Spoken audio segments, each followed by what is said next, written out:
The Coliseum shattering dates have been announced. I'm super excited to talk about this. Shattering, that I originally went to for the first set, Existence, back in March, was one of the best experiences of my life. If you have a loved one that loves to play trading card games or collects trading cards, you can help boost their enjoyment of the hobby and make this Christmas extra special for them with these few items that are completely affordable, fit inside of stocking, and I promise you they're going to love it. Hey there, guys. You're watching the Be a Hero Gaming Channel. We talk about games. Now you can be a hero in your real lives. And today, I'm going to bring to you reason number 9 why Wonders of the First is the greatest collectible card game ever.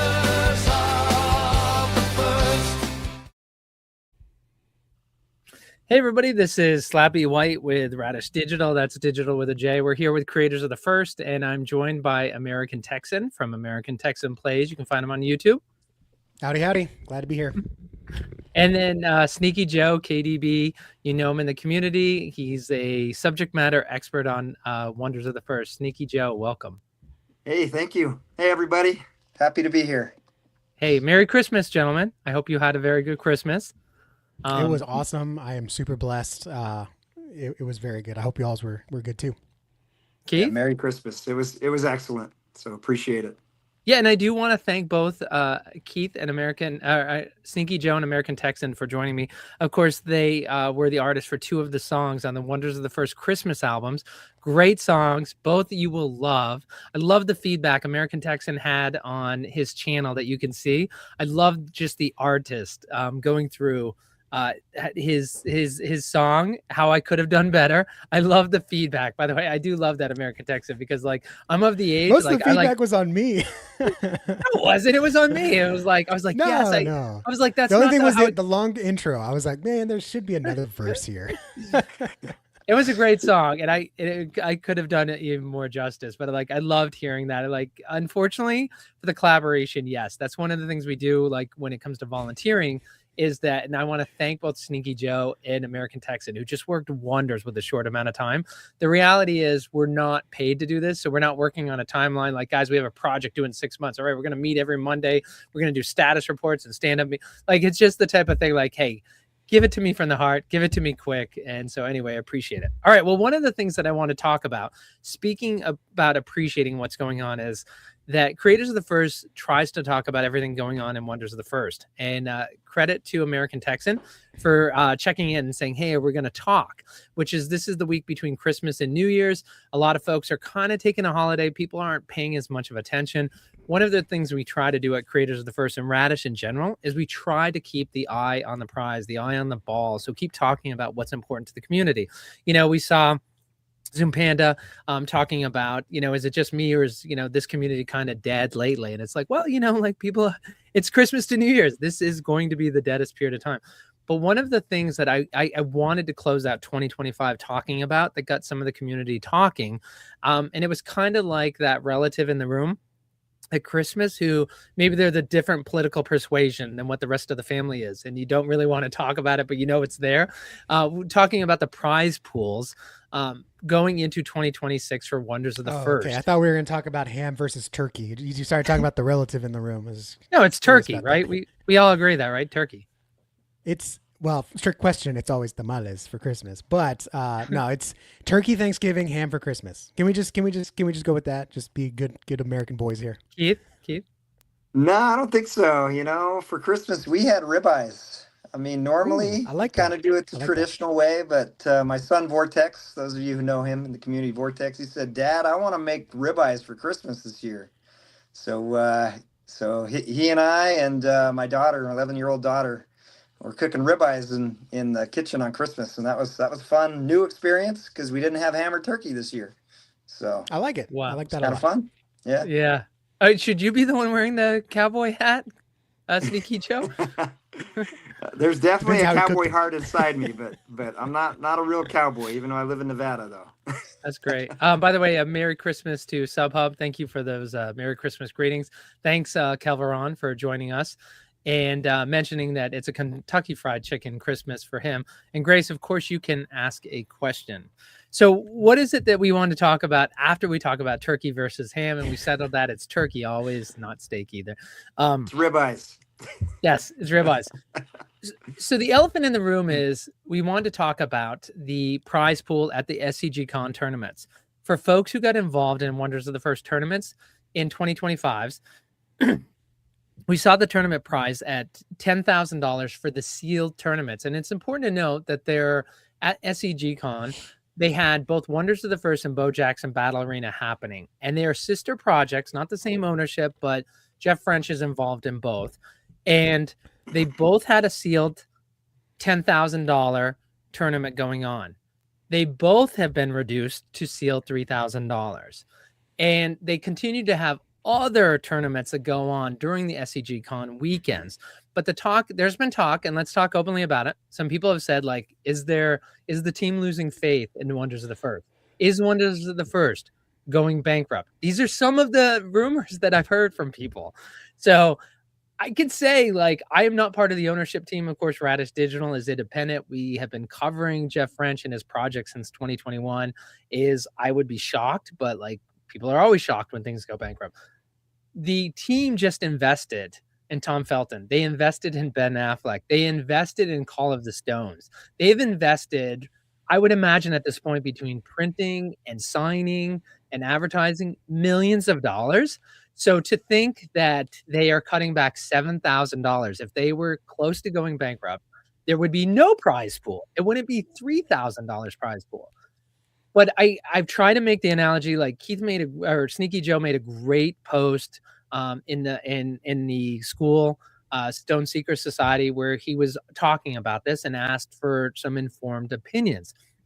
And I made the point there that if you look at the Bo Jackson Battle Arena community, nobody's freaking out that the team has lost faith or that, oh my gosh, are they going bankrupt? It's the hottest sports card collectible right now. In fact, people shared daily in Discord that Topps and other big companies are mimicking what they are doing. So they not only are succeeding, they have the big boys actually threatened. And so again, there are some people, and I think let's have the discussion about what's going on. Nobody in Bo Battle thinks there's any trouble with their project. There are people who are unhappy with it. And let's talk about what's going on. So Texan, let me start with you. Just general thoughts. Like, you're not immune. You've heard the same things I've heard as well. Some people are, the sky is falling. They're freaking out. There's two general thoughts that I'll lead off with based off of what I heard you say. Number one, comparison to Bo Jackson Battle Arena or Boba. They just had a huge set come out, so they've had some things to get excited about. They had Worlds with us in Vegas, and then they have the new Griffey set coming out. So things are pretty hot. Things are happening, and that's cool. So even though the prize pool goes down, they've still got like real fresh, brand new product to rip, as well as I think the Tecmo set or whatever. And that's coming up close. So they're excited for that.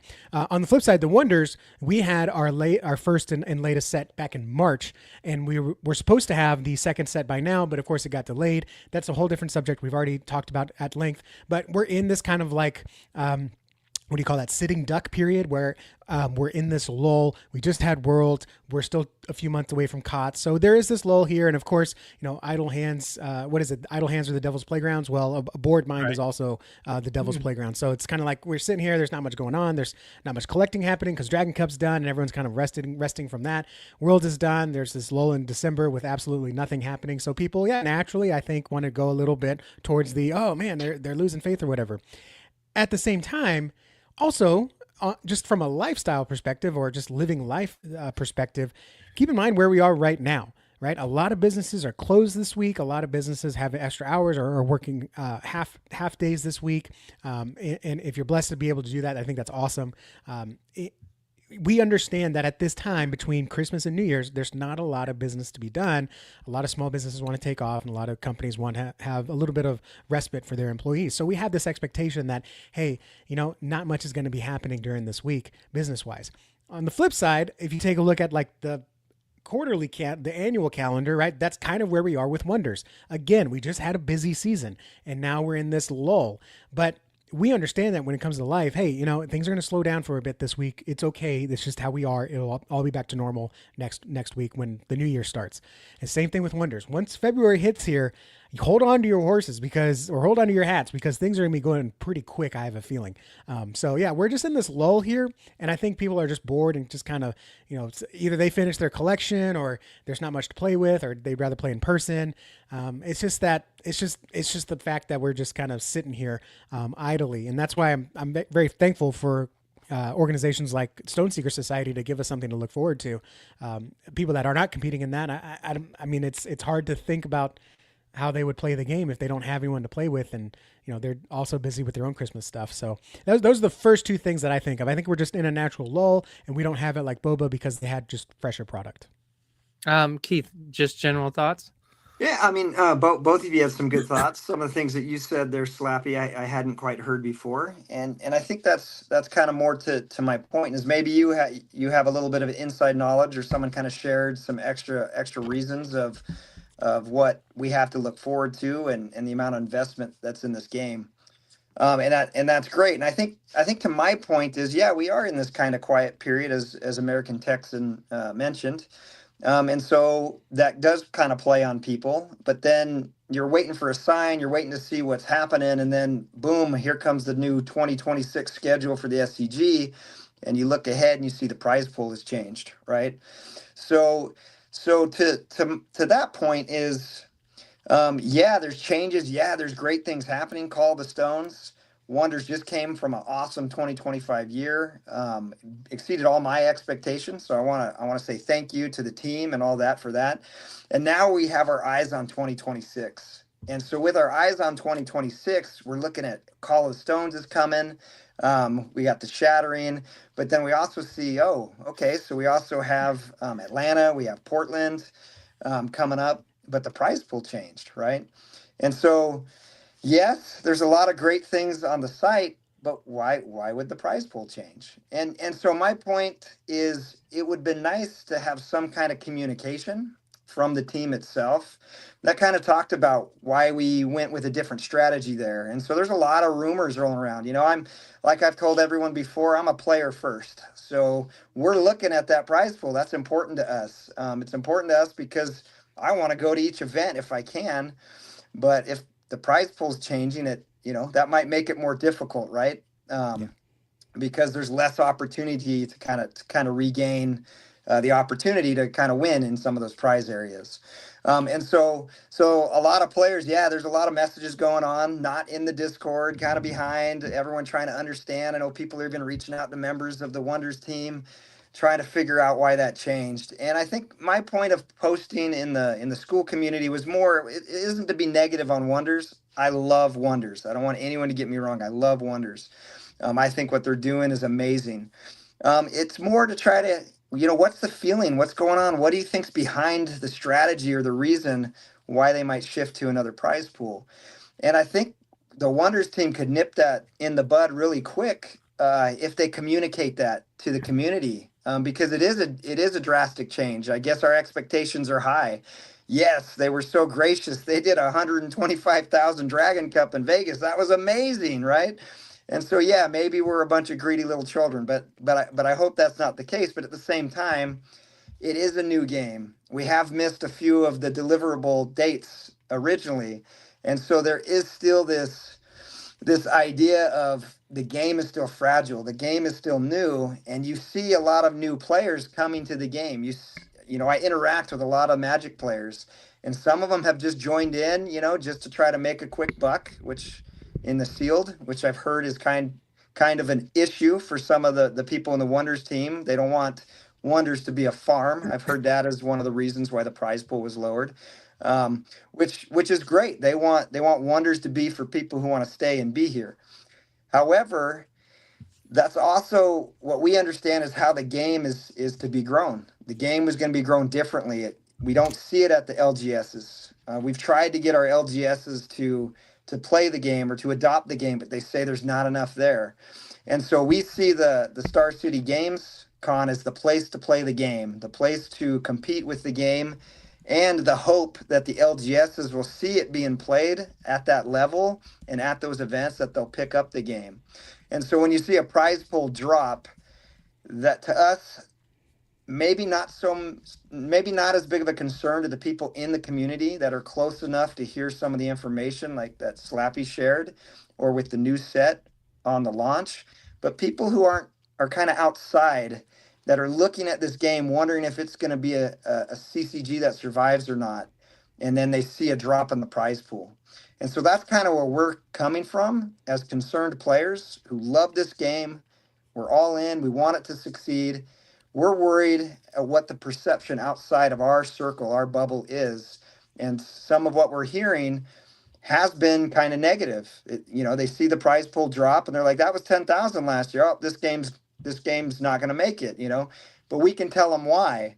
But it's still kind of a red flag, and it makes it harder for us to try to bring more people in, especially if this was the way, the SCG is the way that we want to get this game into the LGSs. So sorry, I said a lot there, but I'll stop now. No, those were all great points. And I think one of the things we did not mention is Riftbound. Of course, people are talking about that. That's the Wonders competition because it's a new game, and look at what their prize pools, and that's what people want to compare it to. A couple things that I do want to mention on the outset is that I did reach out to Jeff Frenchie, for some comments, and I think it's been stated before, but just to reiterate, there will be more prize money in 20. There will be more. Let's be clear, because there's sealed prizes and there's product prizes and there's cash prizes. There will be more cash prize in 2026 than 2025. So one of the things we have to do is we have to say, when people talk about negative, is that the team is committed to more cash prize in 2026 than 2025. So I'm not saying to the gentleman on the stage, but to people in the community who are the sky's falling, is any organization that says we are growing the cash prizes year over year, that is a very bullish sign. That's a very positive sign. So one, that's on the table, is that you can expect more cash prizes total there. The other thing is that the team is going towards their focus is going to be on constructed over sealed, because they want to reward, as Sneaky Joe was talking about, he's a player. They want to reward the people who are playing and investing in the community. A couple things that the other thing to mention is just, I know for many folks, like, they're used to their TCGs being spoon fed by their LGSs. Obviously, Magic has a death grip on LGSs. That it's not just hard for Wonders; it's hard for everyone. I've talked about it. I went to, Star City Games has one retail location in Roanoke, Virginia. I went there. They do not carry Wonders product on their shelf, and it wasn't a knock against Wonders. They're not carrying anyone. Like, it's amazing what product they carry on their website, and they don't carry any of that product. And they're one stinking retail they're one retail location, so they are emblematic of the LGS issue, right? They're just so married with Magic now. That is a hard one to break into. Does that mean that the Wonders team isn't going to attempt to break through? Absolutely not. It's one of the things that Jeff French is known for, is that he's known for data analytics. That's kind of what he did before he got involved in all this, is that he's very good at data analytics.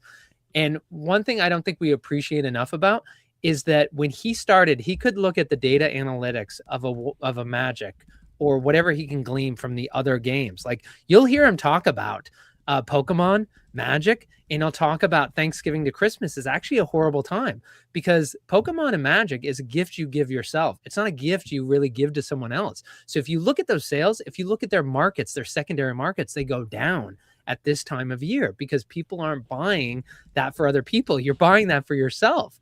So he's studying that data, but you have to look at Wonders of the First we just have 1 year under our belt. So Frenchie is very much a data-driven person. And what is he doing as 2025 closes? He's saying, let's look at the data in our product and what's it telling me? And I think the one thing that it's telling him is how much is, for people like American Texan and Sneaky Joe, are these SCG cons primarily benefiting you two and the community around, or is it benefiting farmers, people coming over from Magic the Gathering who have no intention of staying in the game and building the game? Because let's be clear, like, as I mentioned, with the signing of Tom Felton, with Ben Affleck, with all the others, and the millions in the next Call of the Stone sense, the marketing, the signings, it's like they're invested in this, so they want it to grow. And I think what's really hard for us is that we all think we see the pathway to growth, whether it's through your LGSs, whether it's through keeping the $10,000. And And that's not how the Wonders team is seeing it. So I agree with you, Sneaky Joe, about the communication.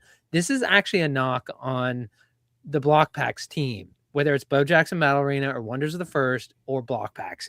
It is something that we've said for many years. If you ask anybody who's been involved since 2021, they will say communications is probably the Achilles heel. And to a certain extent I have to say, like, to the team, there are going to be some hurt feelings when they say that, because they communicate a lot. And so what's hard is we appreciate everything they do. Like, it's really hard, right? Like, your kid does so many things right, and you point out what doesn't go right, and they just feel like, I'm doing 98% right. Why are you pointing out the one thing I'm not doing right? So it's very hard to tell our kids, like, you got to do this other thing right. So kudos to them for always communicating, but it needs to be communicated more. And actually, I think let's acknowledge the community that's impacted by the purse going from 10,000 down to 3,000 is very small compared to the total community. American Texan, we heard back after One Creators of the First, how many sales they've had nationwide, how big the Wonders of the First community is. And the Discord is a small echo chamber of that. So the people impacted by the 10 to 3,000 is extremely small. But I will say this, I think it's an important bellwether. It's an important community. And I think one of the things the Wonders team underestimated is, whether it's American Texan, you were a solo player in Vegas. I know teams are interested in you and picking you up, whether you're going to start your own team, you're going to join a team. Sneaky Joe, you're talking about your team and expanding and maybe being at every city. I think the team didn't understand, whether it's Capricorn or American Texan or Sneaky Joe, all the movements you guys are doing, the economics, the recruitments, how much that impacts you when they go, okay, it's going from 10,000 to 3,000. Now, every conversation you've had with those members of the community is completely off the table or completely changed. So everything you've been working towards is, I don't want to say it's destroyed, but it has to be completely reworked. That's a lot there. It kind of so there's a couple things. Number one, I'd be interested to see, and I'm not asking to, I don't even know if I want to, but what data do they say if the decision, big if, like you mentioned, if the decision was partly due because the people that are showing up are not continuing to play the game, I understand that. And there's a lot of data that they can see on the back end, I'm sure, with SGG attendance, where they placed, and then if they came in the Discord, email matching and all that good stuff. And maybe they don't see it, so it's not worth the investment. Because at the end of the day, it's an investment. They got to see some kind of return. I'll tell you this: a lot of the new players, even the Magic players that came and played our game, I mean, there were some of them that left Houston over the moon. Like, this game is so cool. I can't believe how cool this game is. And if that's great, that's great. But if they're not converting into long-term players, then yeah, it's a farm. So I understand that. The other thing too, that what you were saying on, talking about Sneaky and Cap and all the other people that wanted to do this, like, more than just locally, lowering the prize pool from 10,000 to 3,000 sounds kind of detrimental. I know there are some players that played in our games because the prize pool was so high, and they won't be there because they'll be at Riftbound competing for Riftbound money. And that is what it is, but that's because, like, that's how they pay their rent, and that's totally understandable. What it does kind of remind me, though, is similar to D3 football. Okay, now let me keep my Texas Cowboy hat on and talk about football for a second. In football, you have different divisions. You have Division 1, which is like your super big schools. You have Division 2, which is your big but not that big schools. And then you have Division 3, which are like the small town private schools. That's the school that I went to, met my wife, got married, and started our family after graduating. In D3, though, you actually don't get football scholarships. So all the kids that are playing football in Division 3 are doing it essentially for love of the game, because they're not getting football scholarships. If you want to have a conversation about how they do get scholarships, we can talk about that later, but they're playing for the love of the game. And so part of me wonders, everything aside of what we talked about, could it potentially be better for the game, potentially, if we get more players that come in for the smaller prize pool because they want to enter a community where it's more for these players are playing the game even for the smaller prize pool because they love the game that much. Filter out the farmers, filter out the semi-pro guys that are looking for a paycheck, and just get the people that are interested or curious or want to play a little bit, and then they get hooked and they want to come in because it's not as daunting. Like Sneaky said on one of the interviews he was on here last time, he's like, I wanted to get back into card games, but Magic is just so different. It's so daunting and so big, and Wonders was a place to get in on the ground floor. Could this be a potential avenue for that kind of player, which I think fits the Wonders culture a little bit more? We both know, or we all know, that Jeff French is very particular about, hey, if you're not going to come in and kind of see things our way and play the game and love the game how you want, but if you're going to come in here and think you can start swinging things around and start changing things and start throwing fits and everything, it's like, this isn't the game for you. We don't want you here. We want you to have fun, and if it's not here, don't bend over backwards trying to have fun or make us have fun in your way. And so I wonder if that's part of the thinking there, because if they do lower it, then again that gets rid of the farmers and it really keeps those quote unquote, my example, D3 kind of players where we're in it for the love of the game, we're having fun, and yeah, sure, there's a little bit of prize pool, but at the end of the day, it's about a convention with our card game and meeting new friends and playing games. Yeah, those are great points, Texan. Some of the thoughts that came from that discussion on school. So if anyone's watching who might not be part of the school community, shout out to them and see if you can join. Reach out to Filizino or Benless, and you can be part of that discussion. There was a few ideas that came up though. If farming was kind of the biggest issue, yes, we don't want people who are coming over farming the game and then putting it down. Absolutely, we don't want that kind of culture. And so we do appreciate that we're trying to build a lasting culture, a culture that wants to be here, and a more positive culture.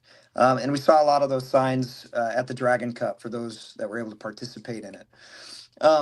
But then you still have the players that are going to be here, right? The constructed players that are investing, that are putting in time.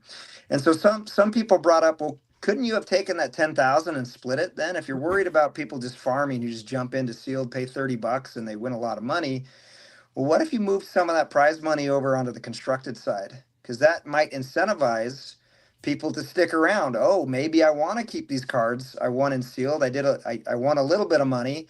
Maybe I can actually be part of the constructed community. Now I got to go invest. I got to go find the cards I need. I got to do that kind of thing. And now I can compete on the constructed side. So I think for some of us, we saw the farming. Yes, we see that as a problem and a good concern, but was lowering the prize pool the right strategy? Again, I'm not behind the game. I didn't create the game. I appreciate all the Wonders team for everything that they've done.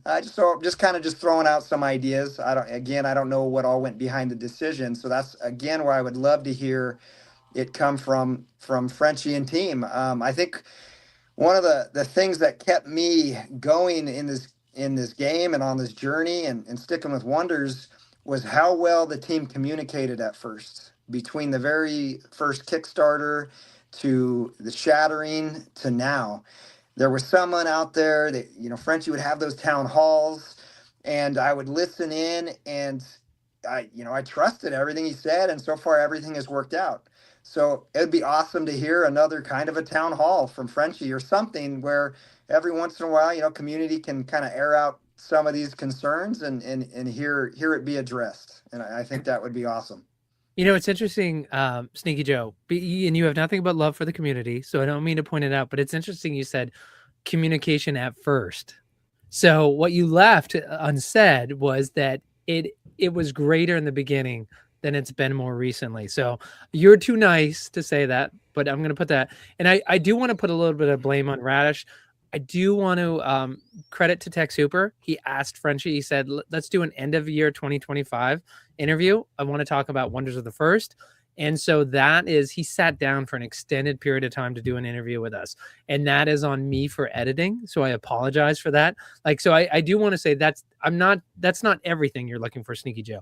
But I do want to say an important step that the team is trying to do is they've put in the hands of Radish And I have to take fault for that. Like, I have had family through the holidays for the last 2 weeks. So trust me, my last guest is leaving on New Year's Day, and I'm going to tell my family to leave me alone until I'm done interview. The problem is it's 4 hours of Bo Jackson Battle Arena, Wonders of the First, and block packs. So to go through 4 hours, it's a little bit longer. But anyway, I want to give the team a shout out for that, for sitting down, agreeing to do that.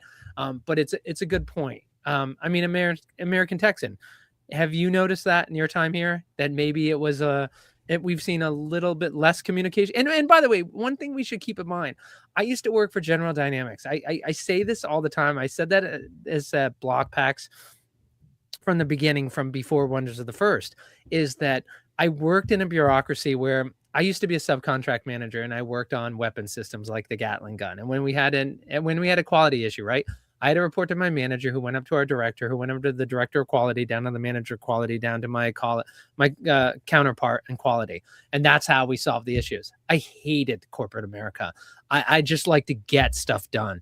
And so one of the beauties of the Wonders team is that you can reach out. Ramel is here. He's watching this. He's wrong about some of his comments, and I'm going to prove him wrong in a second. But Ramel is here, and he's listening to that input, and he talks with you. He plays with you. And for somebody who's creating the game to have that kind of input, that's incredibly valuable. So there's something to be said for flat organizations. The problem with flat organizations is there's literally no extra wiggle room. You saw in Bo Jackson Battle Arena where everybody from the office staff was in the factory helping to get the last release that American Texan was talking about. They just had a release. The office staff was helping to get it out because you don't have any extra time. So the hard part with the communication, right, is that nobody thinks that Jacob Wicked he decided this week he was just going to put in like 25 hours and take it easy. Or Ramel was like, you know what, this weekend I'm going to be watching, because the last episodes of Stranger Things dropped. I'm going to be catching up on that. Nobody says that. So like, we want to be clear. Like, if you're watching this is Creators of the First. We're talking about Wonders of the First, the best TCG. It's been around for a year. The second set's coming out. This is all coming from a place of, we want it to get better. We appreciate what it is. But let me ask you this, Texan, it's possible, Capricorn keeps saying 1 million people will be playing Wonders. I can't remember his time frame. Was it end of the year, end of 5 years, whatever it is. But is it possible? It doesn't matter what we're talking about here. So that, like, the way they're going to grow the game, like this year, it's going to grow 10x. And the way it's existed as we've known it for the last year is not going to exist. But to a certain extent is, you will have 1 million people to play with across the country. It just won't be in the way we've always known it and the way it started to grow in the first year. Absolutely. I'm 100% with you. There's a whole phrase in business: what got you here is not going to get you there. And I tell people this too when they're worried about Call of the Stones. We're going to have play boosters on launch. What about collector boosters? What about all these other things? It's like, look, the way that the first launch was first launch. We knew that going in. This is going to be Kickstarter on the first wave, but then the second set's going to be going out to retail. And again, even backing out more, the strategy of going from the ground up instead of the top down. A lot of folks need to understand that there is a culture in the direct market with local game shops that is very cutthroat. There is not a lot of margin on these cards. And so they have to not only house the booster packs and the boxes, but they also have to house accessories. They have to have table space. That table space, if you go to your LGS and play for free, that is table space. Those are square inches they should be making money on, and they don't, because they let you play there for free. Every retail business is going to know how much money every square foot of their office needs to generate, and LGSs are just naturally less because they have so much play space. So they have to be very careful of the cards or the product that they sell, because they have to know that they can sell it. Not only that, margins for LGS is just talking to just a couple of people. I think it's ridiculous that my local comic shop is running like a 50% margin, which means if she buys a book for $250, she has to sell it for $5. And like, that's wild to me. Game shops are even less. So they have to be particularly picky about what they choose to stock. And that's That's a little bit of everyone's fault. That's them not knowing. That's us not being able to sell it. That's the direct market just being manipulative into the way that it's come into the world today with distributors. Like, I get that, but here's where I'm seeing, right. I'm a huge comic book guy. I still go to my comic shop every Wednesday on new release day and I read floppies. Okay.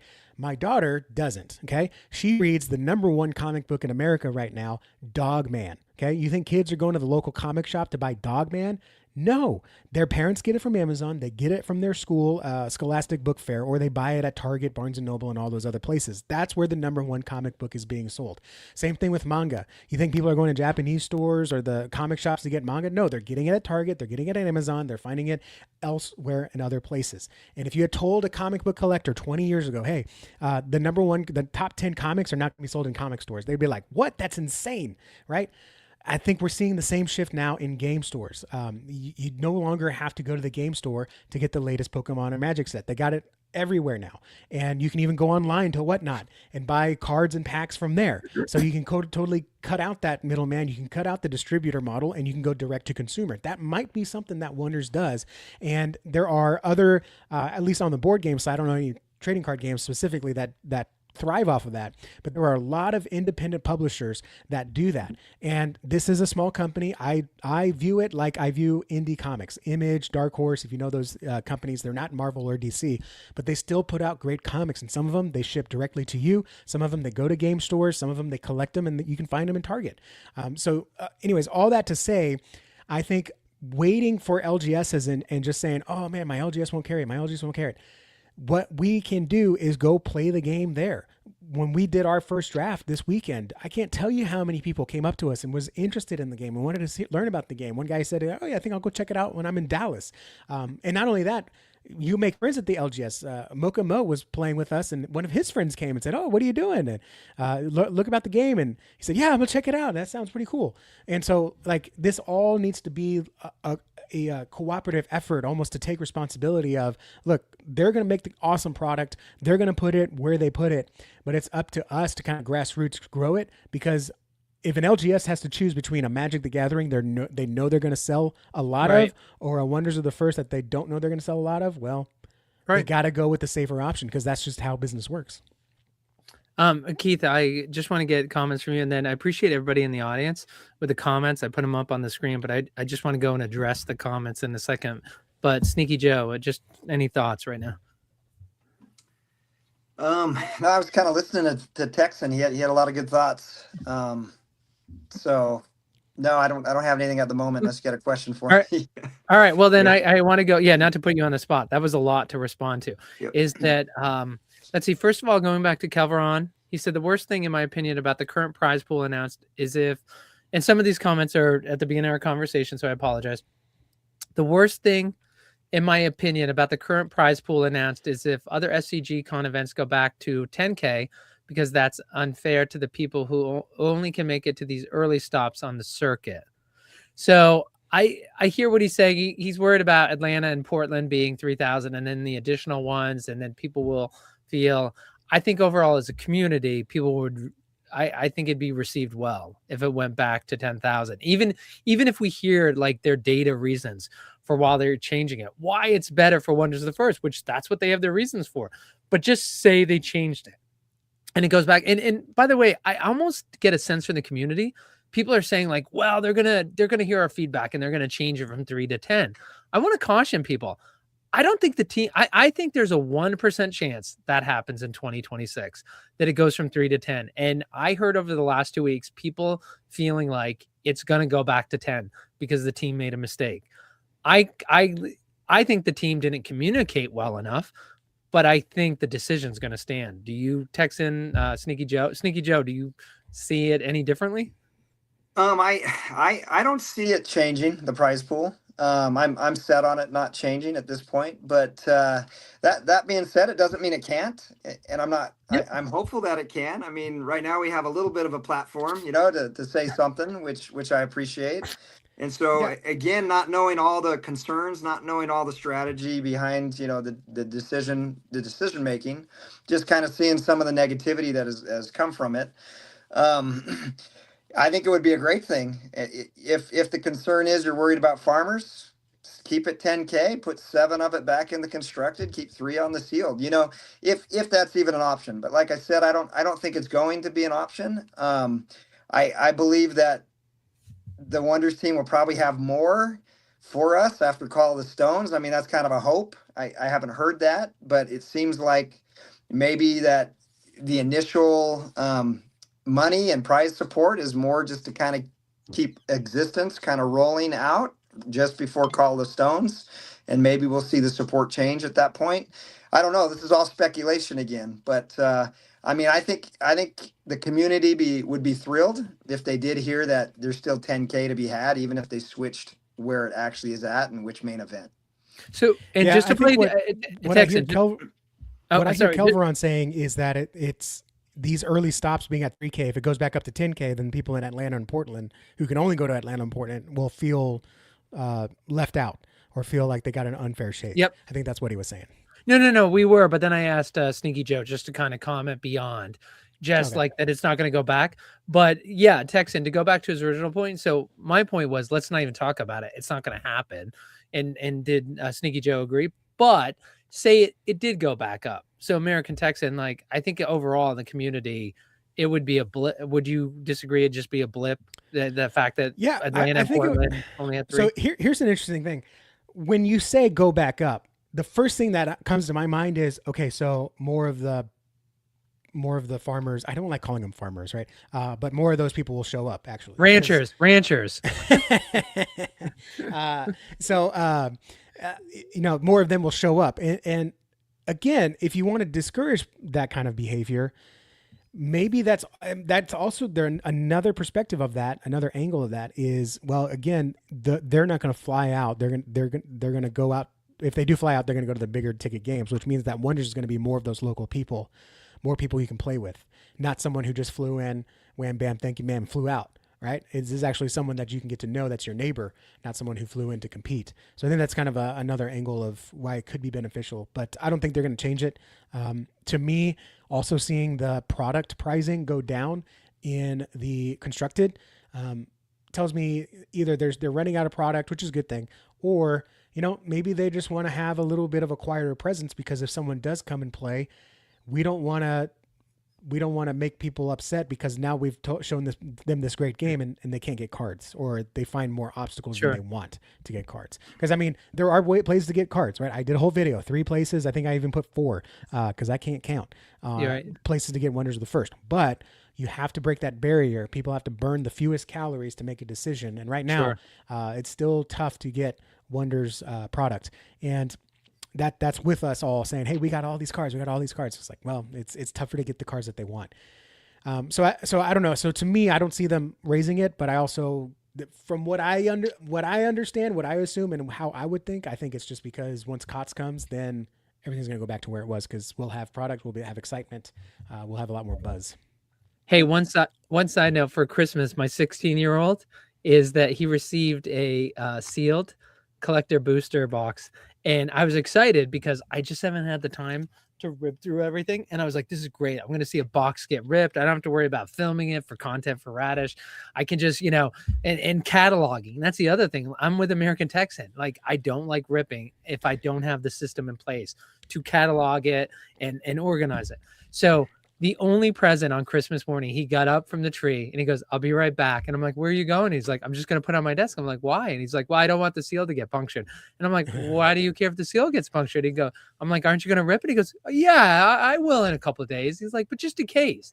And I'm like, but that's not why I gave it to you. So yeah, at American Texan, sorry, when you're talking about Wonders of the First product, I do want to, the final note I will say is devil's advocate is that Sneaky Joe, when you're talking about some folks who were saying about the 10,000 versus 3,000, again, from a Wonder standpoint is they have over 20,000 people playing Wonders of the First. You don't see them in Discord. You don't see them at SCGCon. But if you look at the people who look at the 10,000 going to 3,000 out of 20,000, it is microscopically small. So whatever data they have might be telling them this doesn't make a difference to them because they're not going to the SCGCon. So we can make this difference. We can reach out to more of those people. However, they're attracting those 20,000 people. And this is one of the arguments I've made.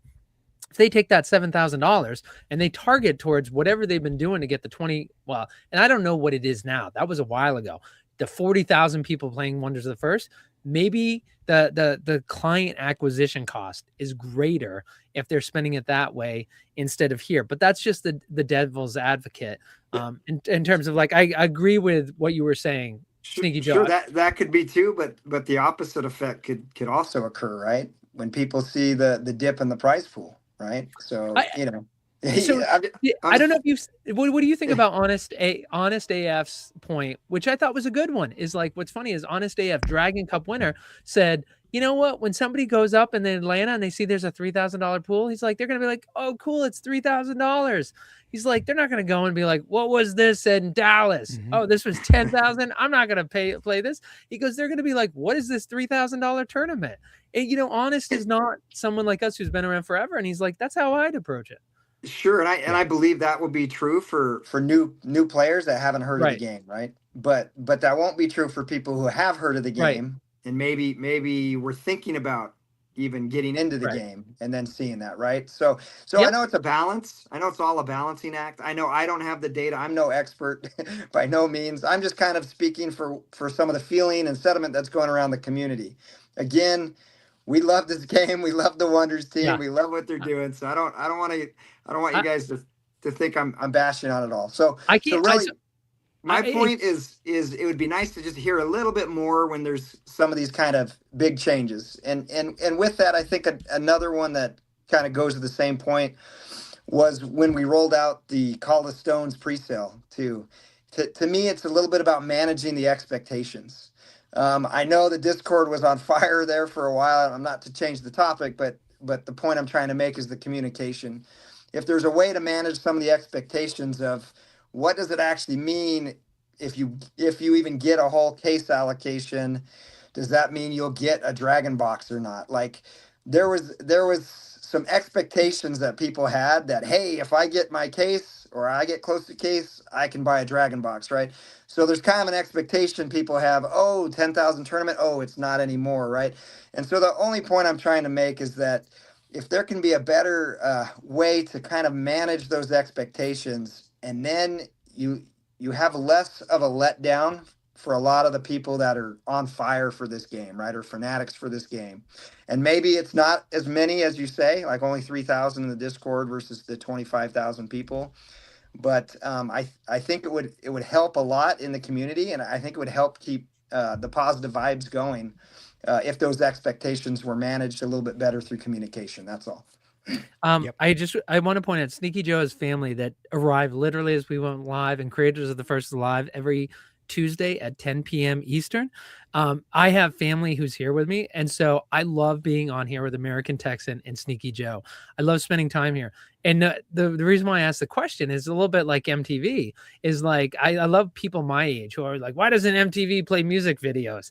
And it's like, because they don't care about you. You're not 18 to 30, and 18 to 30-year-olds stopped caring about music videos a long time ago. And so that's why I just asked the question, is like, we're myopic. Like, this is us, this is now. And so that's why I asked the question.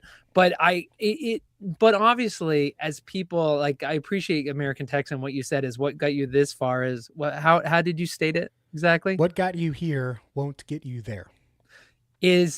So clearly, like, you two are the heart of the community. So it's very hard for me to boil it down to business aspect.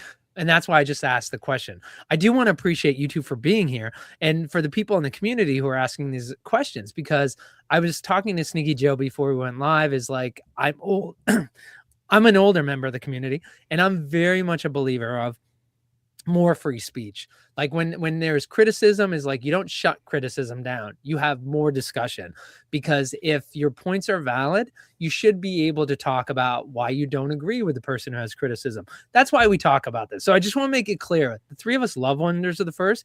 And so I don't want to ever mistake this. I also want to welcome people who have constructive criticism about Wonders of the First. It's not personal attacks. Bring it on, because we should be able to talk about it. And so that's why I appreciate them being here. By the way, Michael said this is a tough comparison with Riftbound. That game had a cult following long before creating the game. And actually, that I'm not familiar with. I see Texan and Sneaky Joe shaking their heads. I don't know if either one of you wants to mention it for those of us who aren't familiar. Like, Riftbound's on the scene and it's everywhere, but I'm not familiar. It had a cult following before it kind of made the SCG con rounds. Yeah, it was a video game, so it's an internationally like huge video game. So the fact that they made a trading card game with the IP, a lot of people just naturally came over. Yeah, So we're actually, talking. a lot of my good buddies, my age, they all played a game called League of Legends. I think that's kind of where Yeah. it's boosted off. I never got into that game, but they played it hardcore. So a lot of my friends, and so the fact that it grew into a card game, it has that cult following already. Are we talking over 1 million people play this video game? Probably, yeah. Okay. Probably like I don't know the 200 numbers million. for sure, but a lot. Okay. It's big. Yeah, It's big in China, which means. And I you know, understand they launched Right. it in China first, so it already had a Yeah. huge launch in China before they brought it over here as a All card right. game. Well, thank you for educating me on that. I'm not in the video game crowd. All right. Garrett had this comment. He said the old retail shop used to be so much cooler. I hate the new retail shop. You know, I obviously like, you know, let's parse. We just talked about constructive criticism. So I kind of look at like when I go into LGSs, I'll be honest, I didn't used to go into LGSs. I do now. When I go into LGSs, I think about disruption, you know, whether it's taxis, you know, now replaced by Uber, or your hotels replaced by Airbnb. And there's a couple things like I collect coins. And I just look at coin collecting. I'm like, it's just like, where's the disruption there? And like, disruption for the sake of disruption is not the point. The point is to change the experience, to make it more efficient, more enjoyable, more exciting, like whatever it is in our daily lives.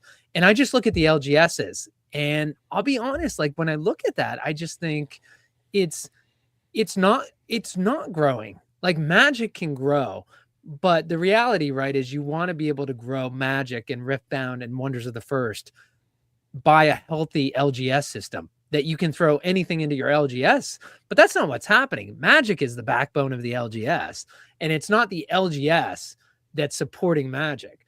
So, I mean, that's kind of how I'm not sure exactly what Garrett was thinking, but did you guys have any other thoughts when he said the old retail shop used to be so much cooler?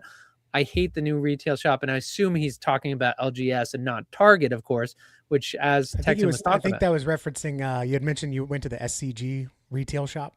Yeah.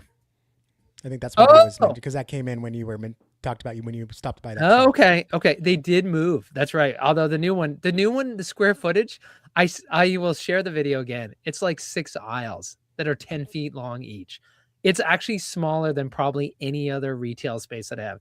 All right. So Romel said Riftbound pays out less for their events than Wonders does. That is fact. Washington Post fact check. Wrong. No, I'm kidding about that. But let's take a look at this. Is that I went ahead and pulled up SCG Con Atlanta. And so for Riftbound, we have a 5,000 constructed at 10 o'clock on Friday, January 9th. We have a 5,000 on Friday, and we have a $10,000 on Saturday. And then if we click over to Wonders of the First, is that we have the 3,000 on Sunday. So guys, correct me if I'm wrong, but Ramel is saying that Riftbound pays out less for their events than Wonders does. And by the way, we should say, in terms of cash, that's not true. Now, in terms of all the events, I guess we should say it's like, what's Wonders going to be paying out in terms of the other thing. In terms of all the events, we have 1, 2, 3, 4, 5, 6 events for Wonders of the First. And for Riftbound, we just have the 3, so the 15,000 as well. So cash, it's definitely not paying out more at Wonders of the First. So, and I think even if you added up the prize, including the tickets, I think Riftbound at Atlanta is paying out more. Would you guys agree? I don't know. For now, yes. For next year, yes. But if he's talking about this year included, then no. And then maybe he knows what's on the horizon for Wonders as well, and so maybe we'll all be happily surprised after this after this stream. I don't know. Yeah, I don't know. He said he also said compare the 5K to the 5K and check the payout. I don't know what that means, but maybe the top placements get less money. I don't know. I'm not huge on speculating. That's what makes me such a boring YouTuber. Is he talking about product too, though? Yeah, I don't know. Maybe product as well. I'll tell you this: Riftbound was definitely cheaper.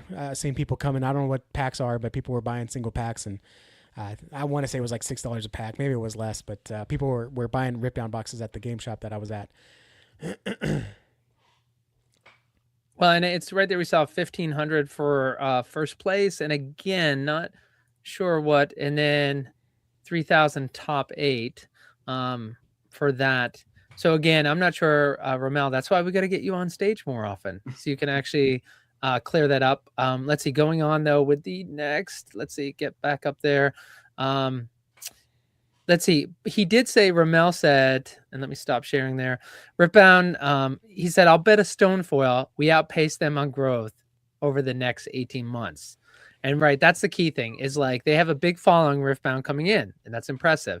But if they're not growing and Wonders is growing, that will be the key thing. So Ramel, I won't bet that because I believe in Wonders and I want it to be true. But Michael has a comment. Growth is significantly stunted until you can get product on the shelves. I don't think we need to talk about that again. American Texan, you were talking about that. And I will notice, like, as somebody who goes in looking for Bow Battle, as you know, I have enough Bow Battle and Wonders the First. I will say when I went in to get the Bow Battle on the shelves, I was picking up more Wonders. It's hard when you're there and you're like, well, it's there. I probably should buy it. But the Wonders is drying up on the shelves. So that is drying up just a bit. And then Michael said the avenue to convert the Magic players to long-term players is incredibly difficult when we only have secondary market product available. I'm really hoping we see this change with Call of the Stones. So I think American Texan, I mean, when you launch a TCG, it's like, and again, everything in this discussion we've been having today, it's easy for us to spend their money, right? The Wonders team, they should be spending this money. And I know everybody says, like, you've invested this much in Tom Felton, you should spend the other $14,000 to bring it back up to 10,000. Again, it's just 14,000, which to my knowledge, no member of the community has offered just their $14,000. Again, $14,000 is real money. But when you look at the next set that's coming out, if they're going to invest in Tom Felton and Ben Affleck, and what they're doing is, the print run is they have a successful model now. They know it's been received. They know they've heard it a million times. There's not enough product. So I would expect that not to be an issue going forward, right? American Texan? Yeah, I mean, they already said they're saving half of their supply. They could have very easily just sold all of their supply in the pre-sale, but they had to hold back. I mean, they held so much back. I don't think anyone got what they wanted, right? That's how much we wanted it. So the fact that they held back for local shops, they held back for, I don't know what you call it at distribution level, but, you know, order a case and get a Dragon box or whatever that is. They've already said that play boosters are going to come out with collector boosters at the same time on launch, on Target shelves across the nation. I mean, again, the way that it was is not the way it always will be. What got you here is not going to get you there. So, you know, they launched on Kickstarter for their own specific strategic reasons, but that was the launch. Every launch is going to be different, and so I'm very excited. I have, you know, I like to try to be positive, but I have absolutely no question that when this thing launches, we'll be able to get product. You may not be able to go to your local game shop. That's their decision. That's not Wonder's decision to not stock it at your local game store. They can get it through one of the distributors. They can get it through the distributors right now. But like I said, the margin probably isn't good enough for what they think the risk is going to be. But I think you will be able to find it again on Target shelves, like they've said before. You'll be able to probably order it DTC online, like you could for a little while. You could order product on the Wonders website when they had it.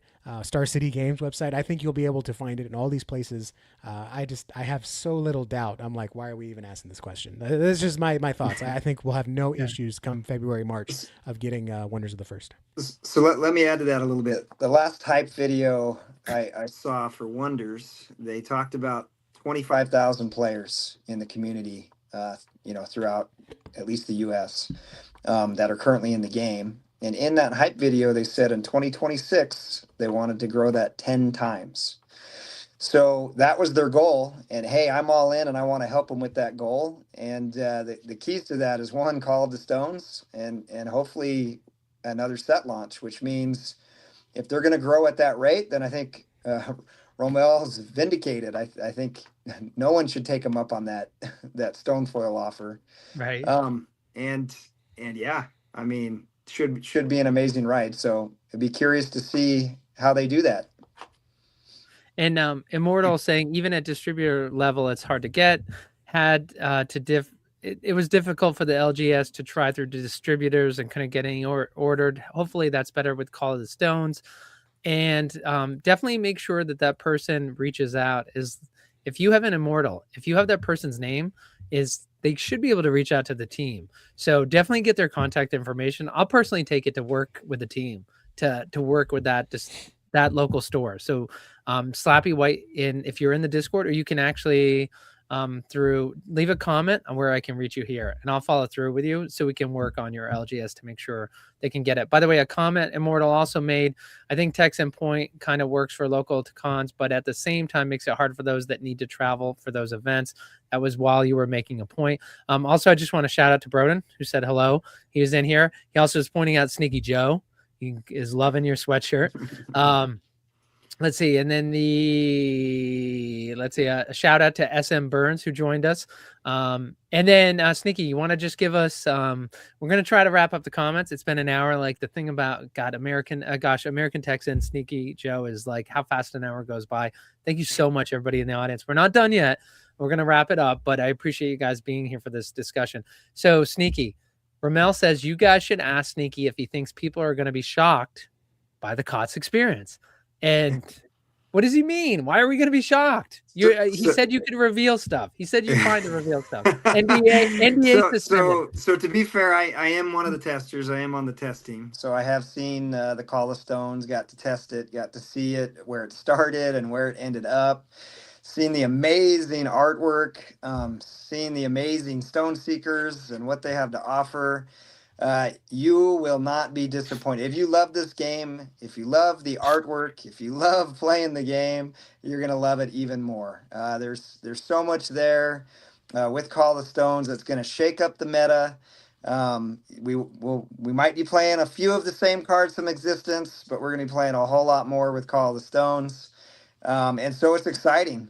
Exciting time. I'm gonna put that shout out and say, 2026 is a year to look forward to, even though some of us might be a little confused on the prize pool change.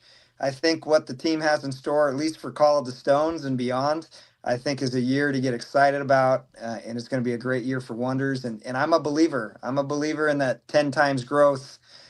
So 250,000 by the end of the year, and I'm committed to help do what I can to make that happen as well. And I know so many members, especially those tuning in, those who are in the community on the Discord. The reason why they're so passionate there is because they're so invested in this game, and I know they want to see it succeed. So Hey, Sneaky Joe, you could be a spokesperson. I swear you had that written on a teleprompter the way you read that. It's coming from the heart. That's all passion, right from the heart. That's what would make you a good spokesperson. Maybe you should be the spokesperson for Wonders. Kelveron has the question, Call, Rage, and Awaken. How many other keywords are we getting? So what's the answer to that, Sneaky Joe? I don't have the exact number, but there's more than what you've seen. I'll give you that. Okay. You see some of the old, but there's definitely more. Yeah. All right, and then coming up is, let's see, Kelveron also said LGS try to make their play space money back with private parties and snacks. And this goes back to American Texan talking about how LGS is their business model works. Let's see, Myrtle saying, I've done similar, got a number of people interested in the game from LGS, but can't get product in their hand to keep them in. Again, that's a recurring comment that people say. They need to have product for the new people to easily go out and get. Ramel said, if MTG is Marvel and Pokemon is DC, I am happy being Dark Horse. Subhub chiming in saying he does not think it's going to go back to $10,000. Let's see. And Kelveron talking about American Texan, you were talking about making a couple comments. He called them rent sinkers.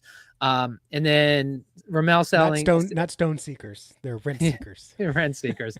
Ramel saying Heliosynth knows fanatics have to have faith. And Kelveron also saying League of Legends is over a decade old. Again, the conversation of Sneaky Joe pointing that out when we were talking about Riftbound. And I'm not sure the more and way more common if it's older than that or more than 1 million. That's what they were responding to. I said, how many people? Quick Google search by Immortal Echo says League has 4.1 million daily players. Let's see. And then Romel saying League of Legends is the #1 MOBA game and has been for years. It has 120 million monthly player and it also has a hit Netflix anime, and it had a popular mobile game called Legends of Runeterra. Another comment is Zoom Panda came in and she said, I just really wish the team would work on more positive PR with interviews, articles, blogs, etc. The Discord is almost cult-like with its hidden but super awesome community. And which is, again, Zoom Panda, you're very active. There's always room, American Texan, for another content creator, correct? Yep. All right. And then let's see. Zoom Pandy says, I think for us non-sales people types, it would be easier to win LGS support if they could more easily find information that sells them on the product and game. Nah. So, hard disagree. Go ahead. Information doesn't sell. No one ever made a decision because they had more information. They made a decision because they had more inspiration. And you know what's inspiring? Seeing people come in every week saying, hey, do you have Wonders of the First yet? Seeing people come every day of the week saying, with these play mats, they roll them out, they play these games, they have so much more fun. And the games last for 45 minutes to an hour like the box says. There's no weird mana flooding. There's no weird mana screwing. There's no like, oh, I can't believe you did this. And what about this card and this card? And I just can't, there's no joke that, oh, I play Magic because it's more expensive than drugs or whatever the thing is. I should have done drugs because it's cheaper than Magic. That joke. There's none of that. It's people coming in, having fun, wanting to share this game with others. That is going to be what inspires LGS owners to say, maybe I should check this game out. Information is not the sales thing. You can ask the solar panel guy who comes to your door knocking and saying, hey, you want some solar panels? You're not going to make that decision based on a pamphlet that he gives you. It has to come from the ground up. It has to come from us. And I'm not saying everyone needs to take on that responsibility. We're not here to be JWs and go out and spread the good news of Wonders and the gospel of Frenchie. That's not what we're here for. But if you have the opportunity to go to your LGS and play a game there with your friends, family, or whatever, or you're like me and like you find out that there's 3 people in the ground. We're all 45 minutes away from each other, but we all came together for one Saturday to play at the LGS. And now that LGS knows about Wonders. More people at that LGS knows about Wonders. One guy that's going to SCG Dallas knows that that's a competition that he might be able to play in. That's just a little inch. And it's like we say in churches, right? Everyone invites one friend, then everyone invites another friend, and eventually you're multiplying. You're not adding. So I want to reiterate for us that really care about the game and want to see the game grow. It's not going to be the LGS owner's decision to say, hey, yeah, this sounds great. I think my people will like it. We have to show the people will like it first, and then they'll follow suit. So Texan, I want to add to that. You're speaking to the passion of players going in, knocking on the door, and continually reminding them. I think it was Zoo Panda who said that. I do agree with what she's also saying. Someone who is very passionate, who's been to a couple LGSs, who's had to put whole emails together, who's had to construct rules, had to give them QR codes, had to show them hype videos from the Shattering and different things.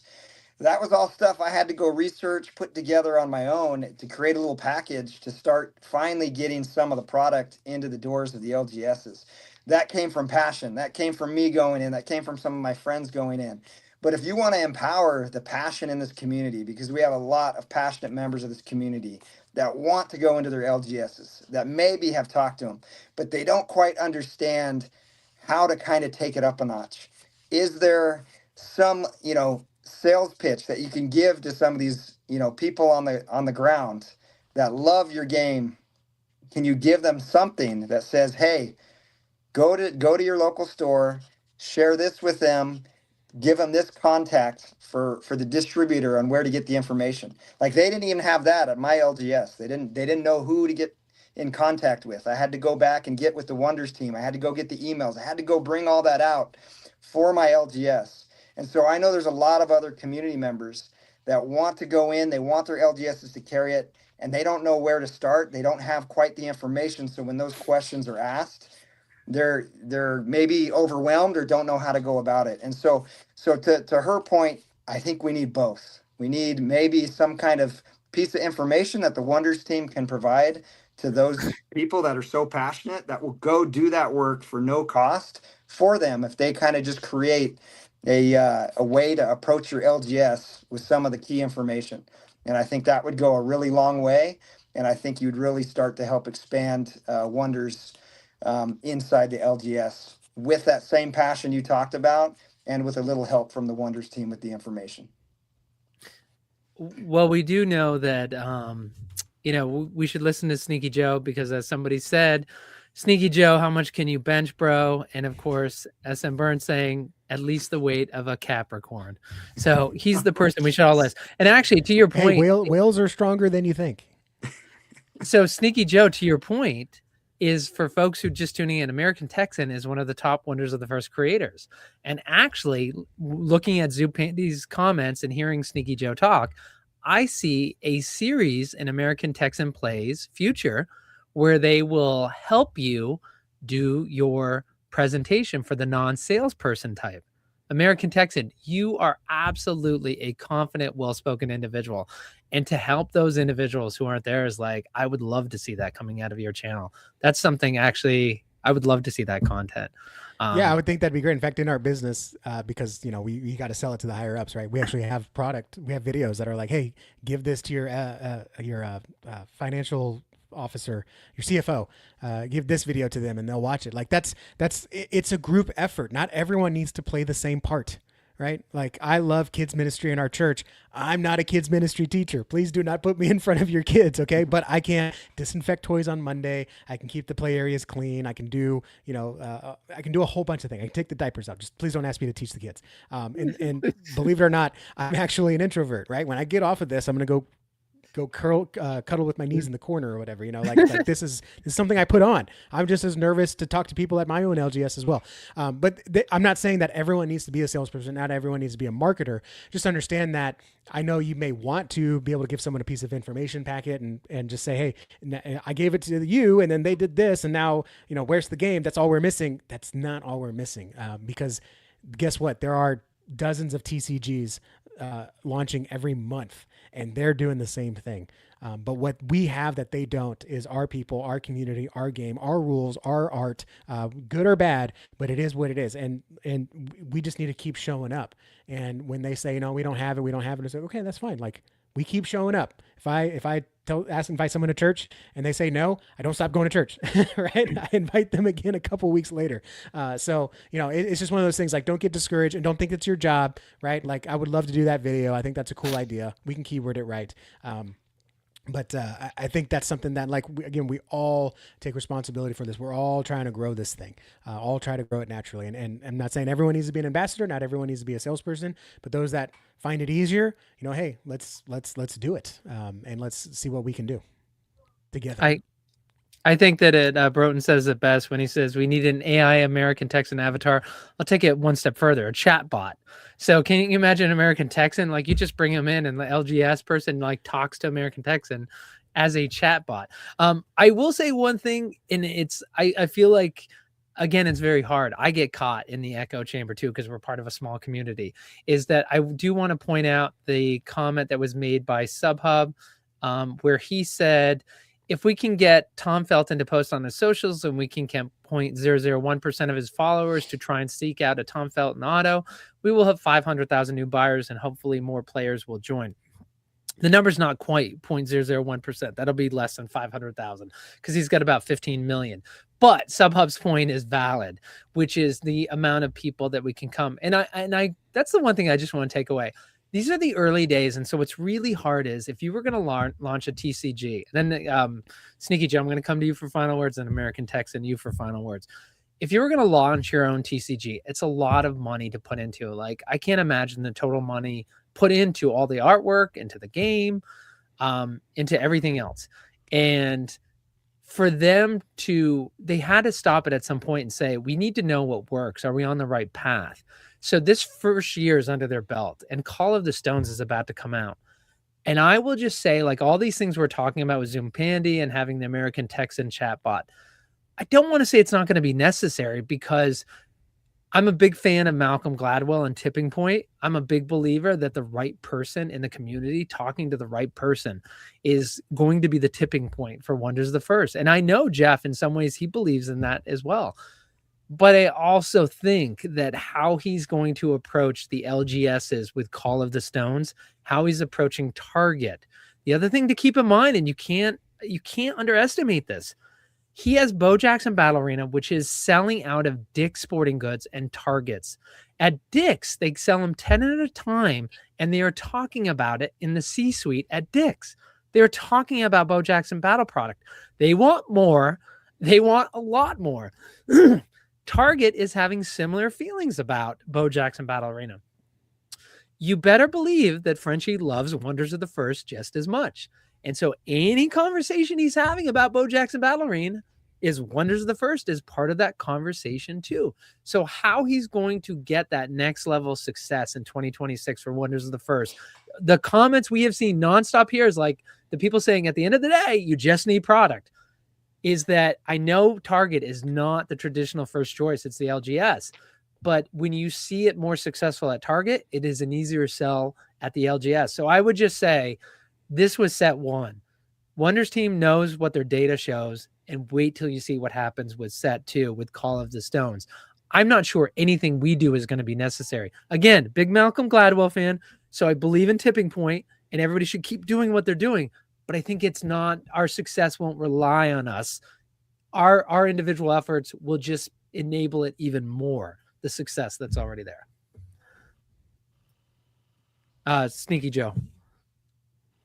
Yeah, I mean, I totally agree. I think kind of to what you said is trust the process, trust Frenchie, and so far there's no reason not to, and so yeah, I again I'll just go back to I think 2026 is going to be a really good year. Call the Stones is coming out. We are going to have those celebrities that are pitching behind our product. To SubHub's comment that he put out there. So hopefully we'll see that. We'll see them that push the game and say, hey, here I am in Wonders of the First. Come buy my product. Check out this cool game. Really hoping that that's part of it. I believe it's part of it. And that alone, we could see a huge explosion of people coming to this game. So hopefully by then we'll have addressed making sure there's enough product for all the expansion and the growth that we're hoping and can actually see happening based on how the Wonders team has set up this game.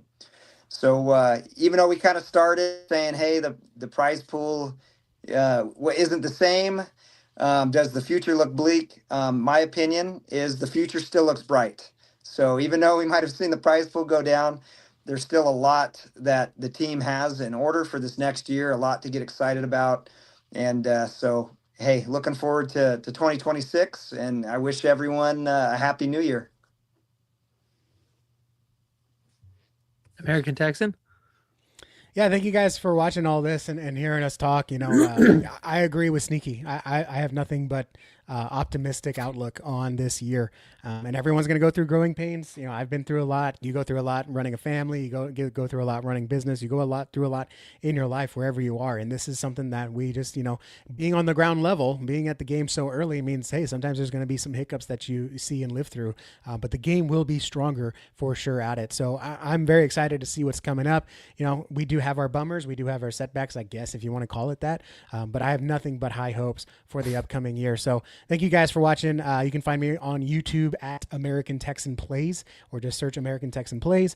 Subscribe there. I'm going to literally be posting a video as soon as we're done here. I'm going to hit publish, and it's going to be the first draft. I'll talk about the draft that we did where you have 4 packs. You open a pack, you pick a card, and you pass the pack to the person next to you. Then you pick a card and you pass the pack to the person next to you, and that's how you build your deck, and then you play it in a tournament. So I have footage of that from a game shop that we went to, and the people that played and how that all worked. So that was very exciting. So go check my channel after this, and I'll be publishing it as soon as we're offline here.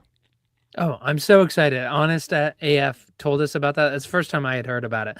So I'm excited to see it. Sneaky Joe, I know you have family there. Thank you so much for taking time during the holiday to spend with us and share your thoughts. American Texan, thanks for being here every week. Thank you both. And thank you, the audience, for all the great comments and questions. We'll see you next week, live every Tuesday at 10 p.m. Eastern.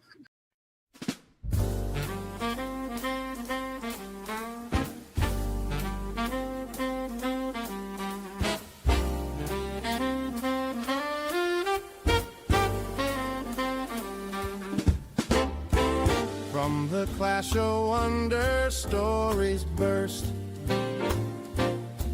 Voices rise, creators of the first.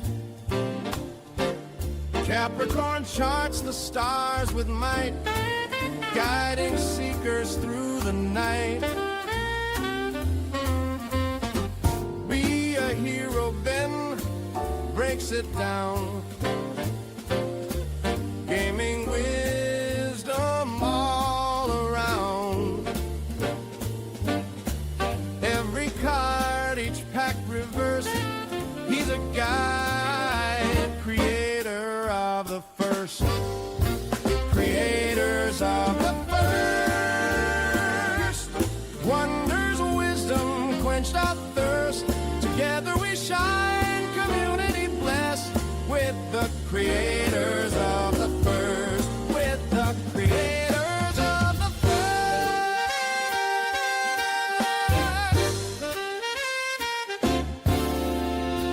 Wonders Workshop, Carolina Girl brings light.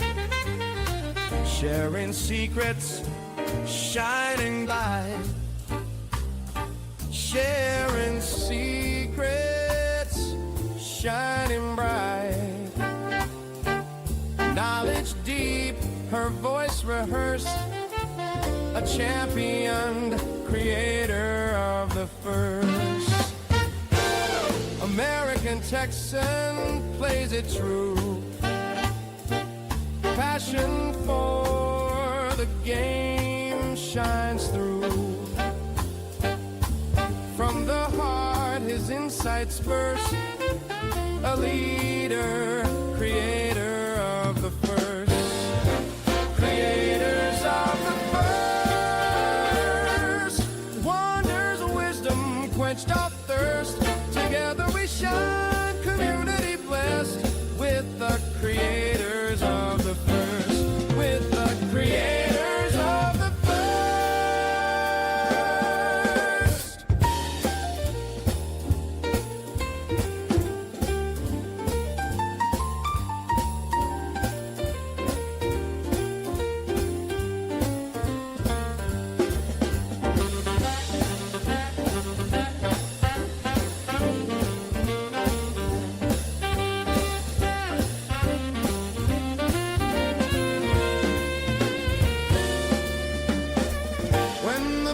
Unfold and the stories call.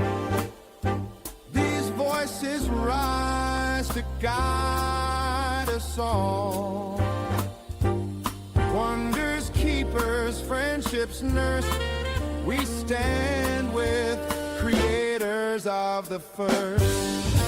Creators of the first. Legends living, wonders burst. Side by side with the creators